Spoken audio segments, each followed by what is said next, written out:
할렐루야. 주님의 은혜가 오늘도 여러분의 삶 가운데 가득하시기를 주의 이름으로 축원을 드립니다.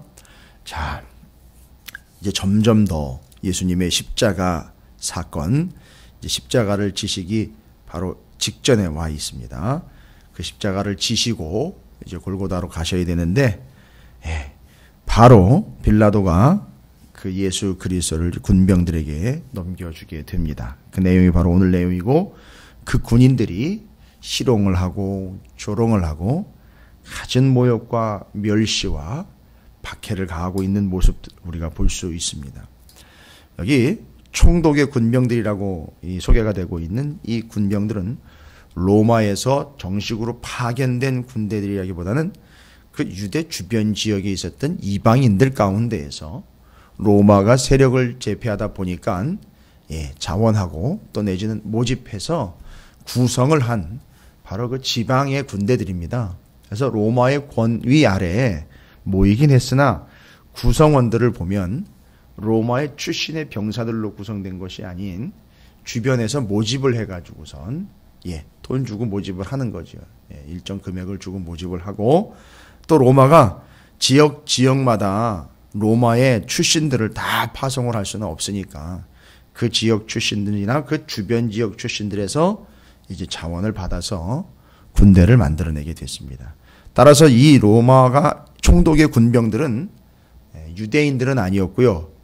그렇게 따지고 보면 유대인들 주변에 있었던 이방인들이니까 유대인들에 대해서 그렇게 좋은 감정을 가지고 있었거나 또 삶이 여유가 있는 사람들은 아니라는 거죠. 그래서 나중에 여기 군인들이 예수님의 옷을 제비 뽑아서 나눠 가지는 그 내용이 소개가 됩니다. 뒤에 보면 다른 복음서에도 나와 있지만 바로 그건 뭘 얘기하는 거냐면 그들의 삶이 넉넉하지 않았다는 겁니다. 그래서 사형수들의 옷을 군인들이 나누어 갔습니다. 여유롭지 않은 그들의 그 월급 때문에 이런 것까지도 자금으로 챙길 수 있도록 그런 참 궁색한 삶을 살아가고 있는 그들의 모습을 볼 수 있습니다. 하여튼 그 내용은 이제 뒤에 가서 또 얘기를 좀 드리고, 오늘 바로 그 총독의 군병들이, 그렇게 모집된 군병들이 예수님을 데리고 관정 안으로 들어가서 잘 보시면 온 군대가 다 모였습니다. 온 군대, 보병의 군대라고, 보병대라고 이야기할 수 있는 요 온 군대로 표현된 요 군대는 바로 한 600여 명의 규모를 가지고 있는 군사들을 이야기를 합니다. 그러니까 한 보병대가 완전히 다 모여버린 겁니다. 싹 다. 이게 지금 뭘 의미하는 걸까요?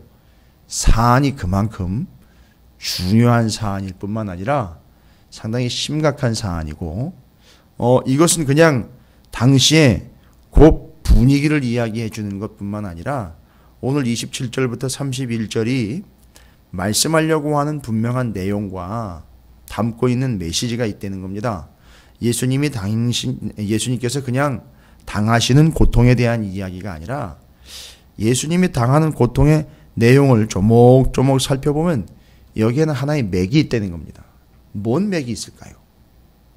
예수님은 그걸 의도해서 이걸 내가 드러내야지라고 하는 건 아니지만 예수님이 당하고 있는 고통을 통해서 하나가 분명하게 드러납니다. 아주 정확하게 하나가 드러납니다. 뭔 얘기입니까? 온 군대가 동원이 됐고요. 그리고 그 군대라는 것은 나라를 지키는 병사들입니다. 근데 지금 누구 하나 때문에 모였느냐 하면 예수 그리스도 한 분 때문에 모여 있어요. 그러니까 온 나라가, 온 군대가 예수라는 한 존재를 지금 맞상대하고 있습니다. 뭘까요? 예수님은 지금도 12군단이나 더 나는 6만에서 한 8만의 군대를 요청을 하면 불러들일 수 있는 진짜 권위자 아니겠습니까? 진짜 권력자예요. 지금 그런 개념으로 맞대응을 하고 있는 겁니다. 요 내용은 단순히 한 미치광이 이야기나 한 종교 지도자 내지는 뭐 한 선지자가 고통을 받고 있는 이야기가 아니라 잘 보셔야 됩니다. 이건 뭐 영적인 안목이, 그래서 영적으로 해석을 해내고 이런 건 둘째치고요. 기본으로 본문에서 드러나고 있는 것은 나라와 나라의 대립이라는 걸 여러분이 아셔야 됩니다.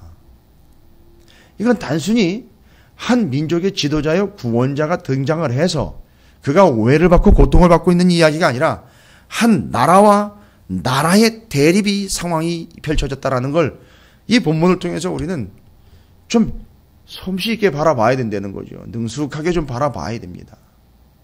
뭔 얘기입니까? 로마의 보병대가 단 한 사람인 예수 그리스도를 온 군대가 집결을 해서 대항을 하고 있습니다. 조롱을 하고 있다라고 하지만 그러나 그게 그만한 사안이기 때문에 그를 대응을 하고 있는 겁니다.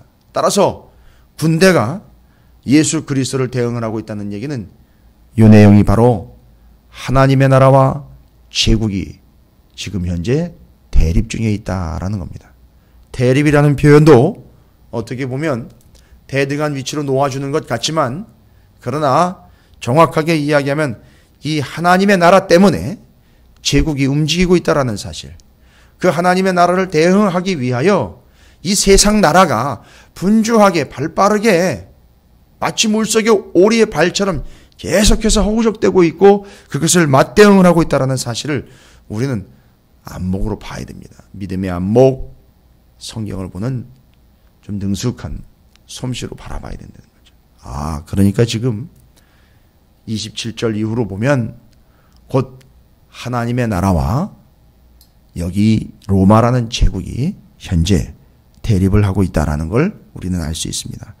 바로 그 뒤로 이어서 이제 군대가 집결하는 한 600여 명 이상의 군인이 총 집결하고 있는 요 자리에서 그들이 무슨 짓을 하는지 보십시오.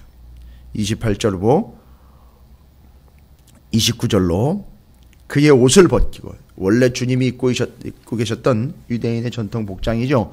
그걸 벗기고 뭐를 입혔는지 보시면 되겠습니다. 홍포를 입힙니다. 홍포. 이건 왕이 입는 자주색 옷에 대한 말하자면 비웃음의 표현이겠죠. 홍포를 입혔습니다. 왕의 복장입니다. 그 다음에는요, 가시관을 엮어 그 머리에 씌웁니다. 뭐죠? 왕관입니다. 그 다음에는요, 손에다가는 뭘 들여줬습니까?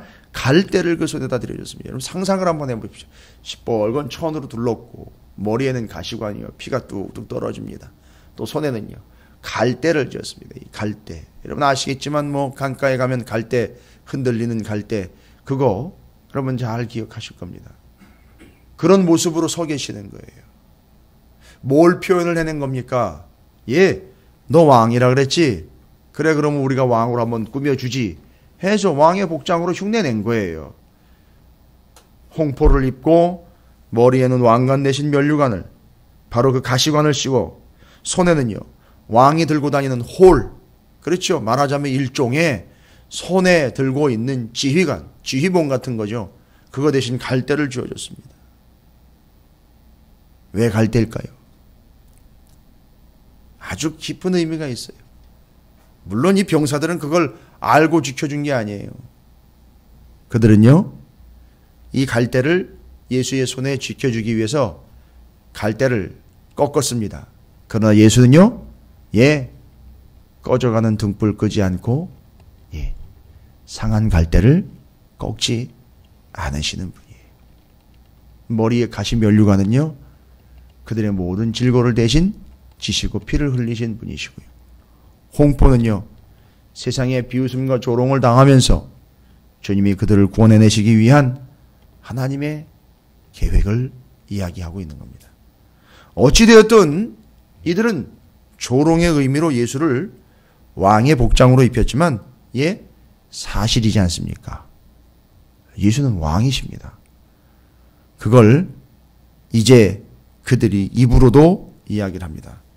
바로 예수님을 조롱을 하면서 유대인의 왕이여 평안할지어다 라고 조롱을 하고 있죠. 주님이 바로 그분 맞습니다. 왕이 맞습니다. 다른 부분들은 다 거짓말이고 다 맞지 않는 이야기인데 이건 맞아요. 왕으로 오신 분이 맞습니다. 여러분, 유대인의 왕이라고 이들은 아예 이걸 죄목으로 만들어버렸어요. 죄목이요. 그러니까 무슨 죄를 졌느냐 했더니만 이런 짓을 했습니다가 아니라 아예 예수님에게는요, 죄목이 유대인의 왕이라서 그 죄목을 십자가형에서는 원래 십자가 위에다가 이 사람의 죄를 써서 붙이게 돼 있잖아요. 그래서 예수님의 십자가 위에는 유대인의 왕이라고 붙여지게 된 겁니다. 맞는 얘기입니다. 유대인의 왕인 예수 그리스도의 죄목이 바로 유대인의 왕이라는 얘기예요. 여러분, 바로 이게 진실이고 사실이 죄목이 된 거예요.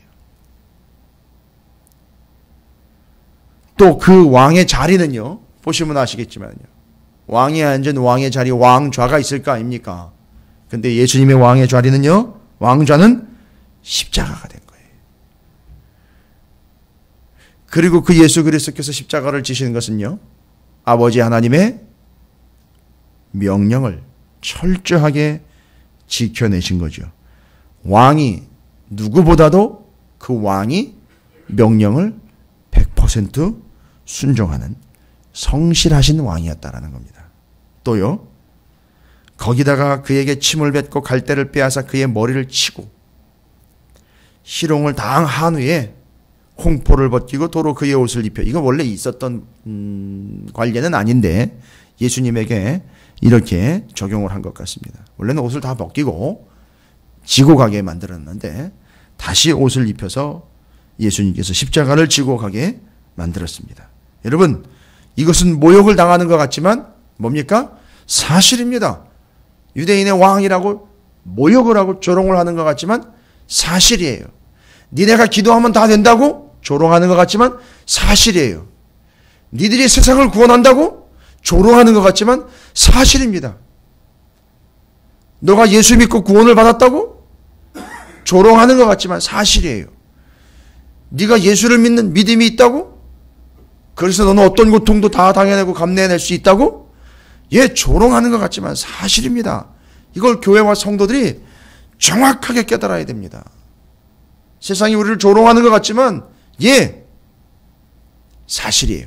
우리를 비난하는 이야기의 내용들 말고요, 우리가 가지고 있는 복음의 진실 때문에 그 진리로 인하여 우리가 조롱을 당하는 그것들이요, 조롱을 당하는 것 같지만 그건 사실이에요.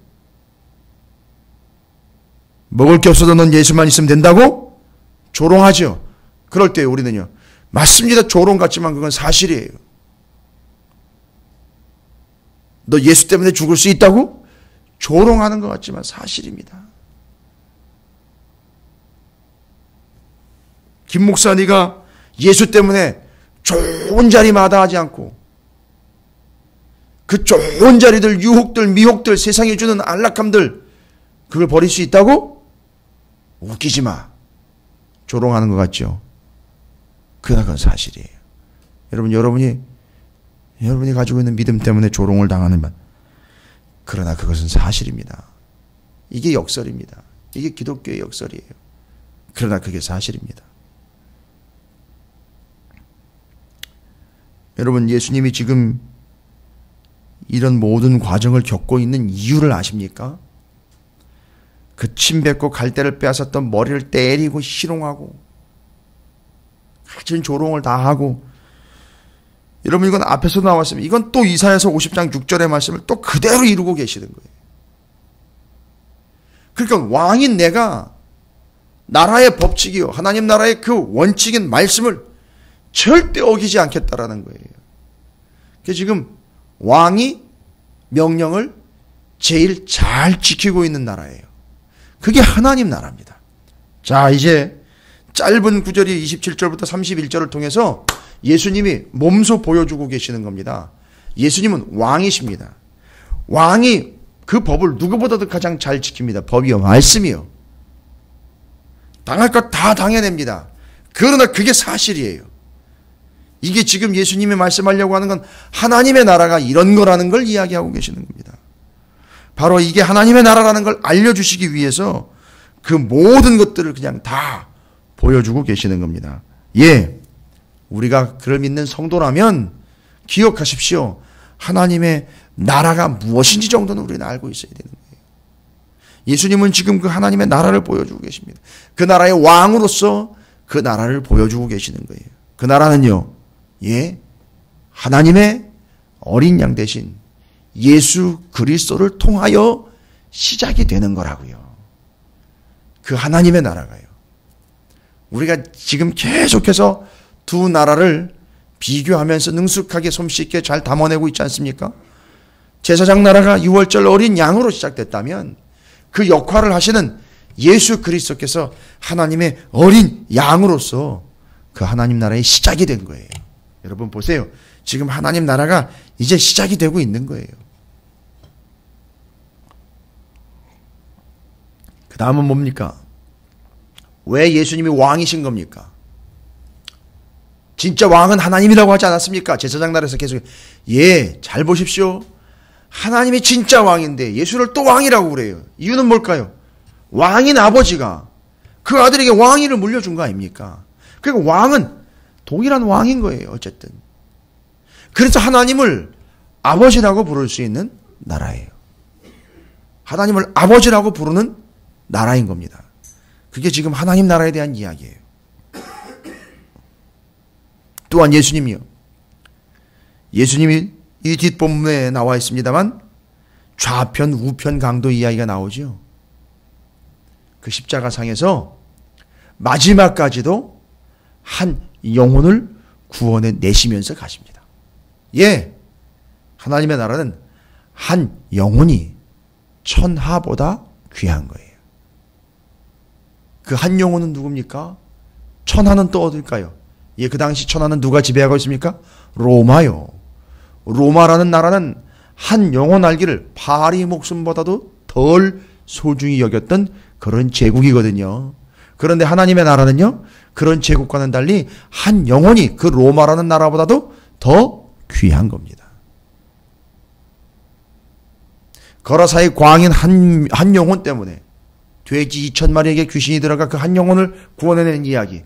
여러분, 우리가 그런 이야기를 안다면 바로 그 나라의 특징은요, 한 영혼이 천하보다 귀하다라는 걸 알 수 있습니다. 예수님이 왜 이런 모진 괄시와 조롱과 고통을 당하셔야 됩니까? 당신 한 사람 때문입니다. 그래서 한 영혼이 천하보다 귀한 나라, 하나님 나라는 겁니다. 주님 왜 십자가를 지십니까? 십자가가 바로 그 왕, 하나님 나라의 왕이신 예수 그리스도의 왕좌예요. 그리고 십자가에서 다 이루었다 하시는 거예요. 그게 십자가로 완성되는 나라입니다. 그리고 이제 그 나라는요, 그 예수를 따르던 그 제자들과 그 제자들의 모임인, 그 무리들의 모임인 교회를 통하여 지금도 이끌어가고 있습니다. 이게 하나님의 나라입니다. 여러분, 우리는 이 짧은 본문을 통해서 하나님의 나라를 좀 제대로 좀 정리했으면 좋겠어요. 예수님은 아예 하나님의 나라를 이 땅 가운데 심어 놓으셨습니다. 그리고 그 나라의 제사장 나라가 싹 담겨버렸고 십자가를 통해 지금 완성하시기 직전에 와 있습니다. 다 이루었다 말씀하시기 직전에 와 있는 겁니다. 우리는 지금 그 나라의 백성된 자로서 그 나라를 모른다면 이거 얼마나 수치스러운 겁니까? 여러분, 우리는 하나님 나라의 백성입니다. 그런데 하나님의 나라를 몰라요. 우리는 대한민국 백성이에요. 근데 대한민국을 몰라요. 대한민국은요, 제헌국회로 시작된 나라예요. 그 이전 얘기 갈까요? 그 이전에 우리나라는요, 대한민국은요, 신라 1000년, 고려왕조 500년, 조선왕조 500년, 일제 36년, 대한민국 70년 역사예요. 제헌국회로 시작됐습니다. 민주주의와 자본주의를 이끌린 나라예요. 3번의 선거가 있습니다. 대통령을 선거해냅니다. 대통령제입니다. 의원 내각제에서 3권이 분립이 되어 있어요. 아니 우리가 살고 있는 이 대한민국에 대해서 누군가 설명을 좀 부탁을 하면 이렇게 이야기 간략하게 해줄 수 있는 거 아니겠습니까? 살고 있는 나라에 대해서. 근데요, 속해 있는 하나님의 나라에 대해서 누군가 설명을 해보라 그러면 전혀 설명을 할 수 없으면요, 예수님이 직접 이렇게 27절부터 31절 이 뒤로까지 십자가상에서 하나님의 나라를 이렇게 설명하신 이유는요, 이미 예수님이 오시면서 처음부터 얘기하시지 않습니까? 회개하라, 천국 곧 하나님의 나라가 임했다라고 말씀하시지 않았습니까? 그 나라가 이런 거야 라고 지금 예수님이 보여주고 계시는데, 그 나라의 왕이신 주님이 직접 보여주는 그 하나님 나라에 대해서 우리가 좀 제대로 정리를 했으면 좋겠어요. 그 나라의 왕이신 예수 그리스도께서 이 고통을 당하면서 보여주시고 알려주시고 일러주시고 가르쳐주시고 지금도 이끌고 가고 계신 하나님의 나라의 그 중요한 특징들에 대해서 우리는 오늘의 이 사건을 통해서 정리를 끝내버립니다. 유대인의 왕, 제국의 군대가 대응하고 있고 유대인의 왕으로서 조롱과 멸시가 사실인 바로 유대인의 왕인 예수님이 실제적인 사실로 왕이 되어 계신 나라. 그의 왕좌는 십자가이고 왕의 명령을 누구보다도 왕이신 그분이 제일 잘 수행해냈던 분이고 하나님의 말씀을 완벽하게 이루어내신 분일 뿐만 아니라 그 나라에 하나님의 백성들을 위하여 다 주시고 가신 그리고 다 이루어주신 하나님의 나라. 여러분, 우리는 그 나라의 백성입니다. 대한민국의 백성으로 대한민국을 알고 있는 것처럼 하나님 나라의 백성으로 하나님 나라를 잘 이해해 내시기를 주님의 이름으로 축원을 드립니다. 그 하나님 나라의 5가지 중요한 기본적인 원칙들 기억해 보시기 바라겠습니다. 오늘 주님이 이렇게 보여주신 하나님의 나라에 대해서 하나님께서 우리에게 말씀하신 하나님 나라의 특징들을 대한민국의 특징들을 제가 잠깐 짧게 신라 천년에서부터 대한민국의 특징에 대해서 우리가 살고 있는 대한민국을 이해하는 것처럼 우리가 속해 있는 하나님의 나라를 하나님의 어린 양으로 시작된 나라이며 하나님을 아버지라 부를 수 있는 나라이고 한 영혼이 천하보다 소중한 나라, 십자가에서 완성되는 나라, 십자가를 통해서 완성되는 나라, 지금 현재 교회와 제자들에 의해서 이끌림을 받고 있는 나라라는 사실 잊지 마시고 그 나라에 속한 백성으로서 왕이신 예수 그리스도를 온전히 믿고 구원자이시며 우리의 왕으로 온전하게 믿고 모시는 그런 삶과 우리의 믿음과 오늘 한날의 삶이 되시기를 주님의 이름으로 축원을 드립니다.